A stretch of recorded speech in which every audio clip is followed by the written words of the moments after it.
ముద్రగడ పద్మనాభం గారికి నివాళులు అర్పించడం అంటే వారి రాజకీయ జీవితాన్ని ఒకసారి మననం చేసుకోవడం, కాపు ఉద్యమాన్ని మననం చేసుకోవడం, సమకాలీన రాజకీయాల్లో వారి ప్రభావాన్ని గుర్తు చేసుకోవడం అని నేను భావిస్తున్నాను. 1978కి పూర్వమే 2 సార్లు వారి తండ్రి గారు ఇండిపెండెంట్ శాసనసభ్యుడికి ఎన్నికైతే 78 నుంచి 4 సార్లు వారు శాసనసభ్యులుగా ఎన్నికయ్యారు.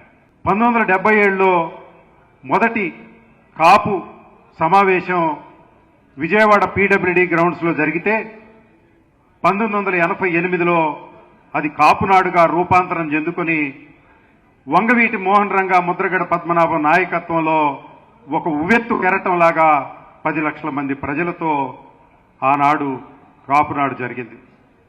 దాని ప్రభావం వల్ల వంగవీటి మోహన్ రంగా గారిని కర్కటంగా హత్య చేయడం వల్ల ఆ ప్రభావంతో ఆ ఉద్యమం ఇంతై అంతై కొండంతై కృష్ణా, గుంటూరు, పశ్చిమ తూర్పు గోదావరి జిల్లాల్లో అనేక మంది శాసనసభ్యులు మంత్రులుగా రాణించడానికి రాజకీయ ప్రాధాన్యత కొనసాగటానికి వంగవీటి మోహన్ రావు గారి ఆఖరి ఊపిరి, ముద్రగడ పద్మనాభం గారి కాపు ఊపిరి తప్ప మరొకటి కాదు. ఆ క్రమంలోనే 1978వ సంవత్సరంలో రాష్ట్ర కేబినెట్లో సంగీత వెంకటరెడ్డి అని ఒక మంత్రి ఉంటే 89 వచ్చేసరికి ఒకే జిల్లా నుంచి ముద్రగడ పద్మనాభం, సంగీత వెంకటరెడ్డి కాపు మంత్రులుగా కొనసాగినటువంటి పైన అది దినదిన ప్రవర్తమానంగా వెలుగొందుతూ 2004వ సంవత్సరం వచ్చేసరికి రాజశేఖర రెడ్డి గారి హయాంలో 4 కాపు నాయకులు మంత్రులుగా ఉండే సాంప్రదాయం ఇప్పటికీ ఏ ప్రభుత్వం ఉండా కొనసాగుతుంది.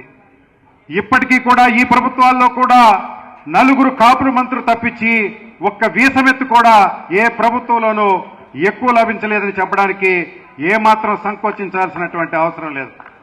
అయితే ప్రస్తుత ప్రభుత్వాల్లో ఆనాడు ప్రభుత్వాలు నిర్వహించినటువంటి కాపు నేస్తం ఫండ్స్ కూడా రాని పరిస్థితి. 3 సంవత్సరాల్లో 9,000 కోట్ల రూపాయలు రావాల్సినటువంటి అవసరం ఉంది. 4 మంత్రులు అనాది నుంచి కొనసాగుతూనే ఉన్నారు కనుక అది కొత్తదనం ఏం లేదు. కాపులు ఓట్లేయడం తప్ప ఈ ప్రభుత్వాల్లో ప్రాధాన్యత సంతరించింది లేదు కనుక వాటి సాధన కోసం ముద్రగడ పద్మనాభం గారికి నివాళులు అర్పించడం అంటే వారు ఏదైతే కాపుల కోసం ఏ కాపు నేస్తాన్ని అయితే సాధించారో వారిని రాబట్టుకోవడం, మరొకటి రాబోయే ప్రభుత్వాల్లో మన షేర్ పెంచుకునే విధంగా కృషి చేయడం, కాపు పక్షపాత ప్రభుత్వాలను తప్ప ఏ ప్రభుత్వాన్నైనా అధికారం నుంచి బయటకు పంపే విధంగా కాపు జాతి మొత్తం పోరాటం చేయడమని నేను భావిస్తూ, మరి పెద్దలు చెప్పారు ముద్రగడ పద్మనాభం గారి విగ్రహాన్ని గుంటూరులో నెలకొల్పితే బాగుంటుందని. ఈ సందర్భంగా దాసరి రాము గారికి, రాధా గారికి, శ్రీనివాస్ గారికి, సుబ్బారావు గారికి ఒక కాంస్య విగ్రహాన్ని పెట్టడానికి ఎంత ఖర్చు అవుతుందో దానిలో మొట్టమొదటి డొనేషన్ నేను ఇవ్వడానికి సిద్ధంగా ఉన్నానని మీ అందరికీ తెలియజేస్తూ, ముద్రగడ పద్మనాభం గారికి నివాళులు అర్పించడం అంటే వారు చిరకాలం గుంటూరు నడివీధిలో నిలబడే విధంగా కృషి చేయడం తప్ప మరొకటి కాదని, ఈ రాజకీయ పార్టీలకు అతీతంగా జేఏసీ చేపడితే దానికి మద్దతు ఇవ్వడానికి అందరూ సిద్ధంగా ఉన్నారని తెలియజేస్తూ, వారికి ఘనంగా పొన్నూరు నియోజకవర్గం నుంచి వచ్చినటువంటి కాపు నాయకులతో కలిసి నివాళులు అర్పిస్తూ సెలవు తీసుకుంటాను. మీ అంబటి మురళీకృష్ణ.